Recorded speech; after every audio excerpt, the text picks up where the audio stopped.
মশাই, এটা ভদ্রলোকের বাড়ি, ছাতা প্রবেশ করে ছাতা মাথায় দিয়ে প্রবেশ করছেন, আপনার লজ্জা করলো না? ছাতা কি খুঁজেছে? ছাতা কি খুঁজেছে? ঘটক মশাই, আপনার বোধহয় মাথা খারাপ হয়ে গেছে না? এটা ভাঙা ছাতা, নোংরা ছাতা, আপনি আমার মুখের ধারে ঘষে দিচ্ছেন। বললেন নতুন কেসি বলে ছাতা, ভাঙা ছাতা? আমার ছাতা কি খুঁজেছে? আমার ছাতা নতুন পণ্য, সেটা আমি বসবো, আমি ভাঙবার কি? ঘটক মশাই থামুন। বল।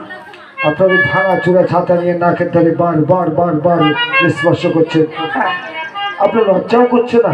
সে নাই বললাম, আমার ছাতা কি খুঁজেছে? আচ্ছা ঘটক মশাই, এই ছাতাটা যদি আমি নূতন করে দিই, নূতনটা কেচি পাড়ের ছাতা দিই, আপনার কোনো অসুবিধা আছে? কি বললেন? নূতন ছাতা এবং আমার সমস্যা কি? বেশ, হ্যাঁ, তাহলে আমার একটি কথা আছে, কথাটা মন দিয়ে শুনুন। আমার পুত্র 22 বছর বয়স হয়ে গেছে, আমি কোনো স্কুল করেছি, আমার পুত্রকে বিবাহ দেবো, কিন্তু তার আগে কথাটি কিন্তু মন দিয়ে শুনবেন। কাঁচা হয় কাঁচা সরে আড়া হলে বেড়া চলে লোহার কড়াইতে রন্ধন করতে, সেই নারীকে আমার চাই। একেবারেই অসম্ভব। কাদো কাদো মশাই, ছাতা তো শেষ খুঁজেছেন, এটি কত হয়েছে না হতে পারে।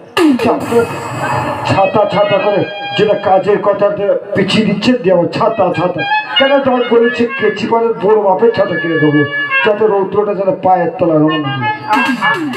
একদম ঠিক আছে, কিন্তু সত্যি কেউ কোনোদিন কোথাও পেরিয়েছে না পারতে পারে? কেন কটক মশাই? কাঁচা সরাই ছোট ছোট লোহার কলাই বানি বল রন্ধন হইয়েছে আর জীবন। কেন কটক মশাই? সে যদি সতী মায়ের সতী কন্যা হয়ে থাকে, সে নিশ্চয়ই পারবে লোহার কড়াইতে রন্ধন করতে। আমাদের ছাতা কি খুঁজেছে?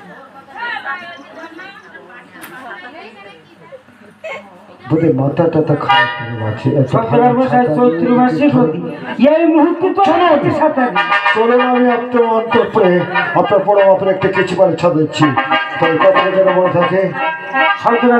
শীঘ্রই খবরটা নিয়ে আসবেন। নিয়ে আসবো বই কি, নিশ্চয়ই নিয়ে আসবো। আমার কাছে কিছু কন্যার লিস্ট আছে, দেখুন আমার মনোনীত লিস্টটা যে আছে, হ্যাঁ হ্যাঁ, তা সেটা একবার দেখিয়েছেন আপনি?